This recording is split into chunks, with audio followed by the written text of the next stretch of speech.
Alors nous sommes en compagnie de Christian Masson ce soir, qui était notre intervenant au Café de la Démocratie. Alors le Café de la Démocratie de ce soir portait sur la situation à la fois des sans-papiers et celle des demandeurs d'asile. Alors en fait, quelles sont les différences et les ressemblances entre ces deux catégories de personnes en fait? Les demandeurs d'asile sont protégés par des traités internationaux, la Convention de Genève, la Déclaration universelle des droits de l'homme, tandis que les sans-papiers, malheureusement, sont soumis aux législations nationales qui évoluent au fil des temps et au fil des circonstances économiques. Non. Et alors il y a eu récemment à Nice une crise concernant les demandeurs d'asile. Est-ce que vous pouvez nous résumer en deux mots ce qui s'est, le plus brièvement possible, on va dire, ce qui s'est passé? Alors c'est difficile de résumer ce qui s'est passé en 50 jours.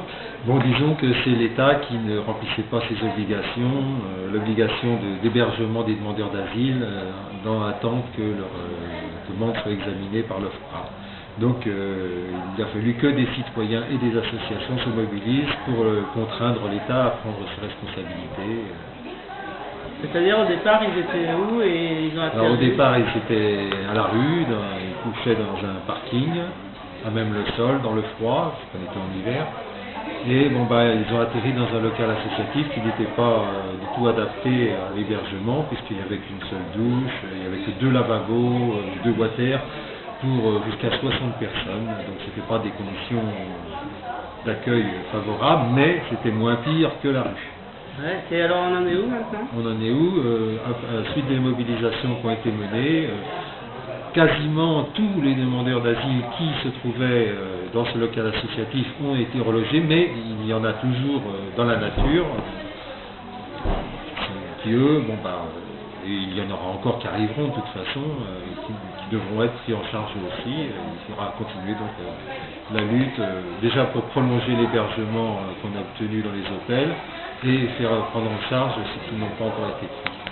Plus les nouveaux arrivants que malheureusement les guerres dans le monde nous amèneront. Alors pour parler maintenant des sans-papiers, quel est le point en fait de la situation des sans-papiers à Nice? Il y a eu, je crois que c'était hier ou avant-hier, une journée qui s'appelait une journée sans nous. Qu'est-ce qui s'est passé et quel est le bilan de cette journée? Alors il y a eu des mobilisations, hein. La dernière en date c'est effectivement la journée sans nous, mais il y a eu des mobilisations auparavant des travailleurs sans papier eux-mêmes, hein, qui sont très présents, qui ont manifesté à la préfecture, qui ont investi des locaux publics comme les impôts, la NPE. Et il y a eu une avancée timide au niveau national sur la régularisation des travailleurs en tant que tels, mais avec des restrictions au niveau des professions. Ce sont des professions qui généralement ne sont pas exercées par les sans-papiers. Et une division qui a été introduite au niveau national puisque les Tunisiens, les Algériens sont exclus de cette régularisation par le travail. Donc il y a une tentative de division aussi du mouvement. Alors les demandes au niveau du département, il y a eu, si je ne me trompe, aux dernières nouvelles, 300 dossiers qui ont été déposés en préfecture et il y a peut-être eu 10% d'acceptation.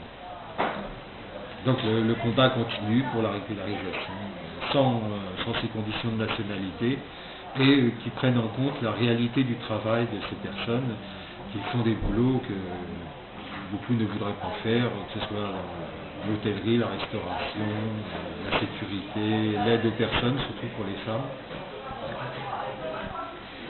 Alors maintenant, un autre cheval de bataille du MRAP, parce que je ne sais pas si j'ai dit en début d'interview que vous étiez président du MRAP de Nice. Donc notre cheval de bataille, c'est Éducation sans frontières. Vous faites partie du collectif Éducation sans frontières, qui a fêté ses 2 ans d'existence ces derniers jours. Alors là aussi, peut-être un petit bilan, et qu'est-ce qui se passe et quelles sont les perspectives? Bien, au niveau réseau Éducation sans frontières, le MRAP est avec d'autres partenaires, heureusement, des citoyens, donc c'est une association parmi d'autres qui soutient le mouvement.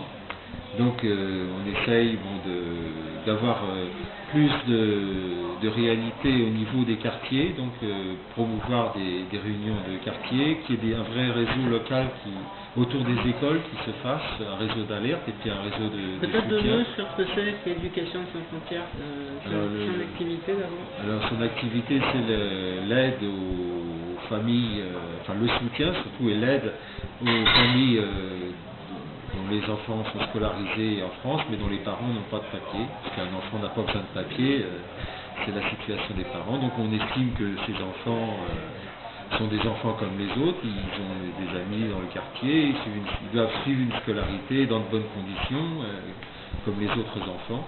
Donc l'obligation scolaire existe, mais bon, d'un autre côté, on ne peut pas envoyer les enfants à l'école et puis ne pas s'occuper de ce qui va se passer le soir si l'enfant ne peut pas faire ses devoirs, qu'il couche à la rue comme c'est arrivé, s'il n'a pas suffisamment de nourriture. Donc on apporte un soutien aussi bien économique, c'est-à-dire l'aide au logement, l'aide à l'alimentation,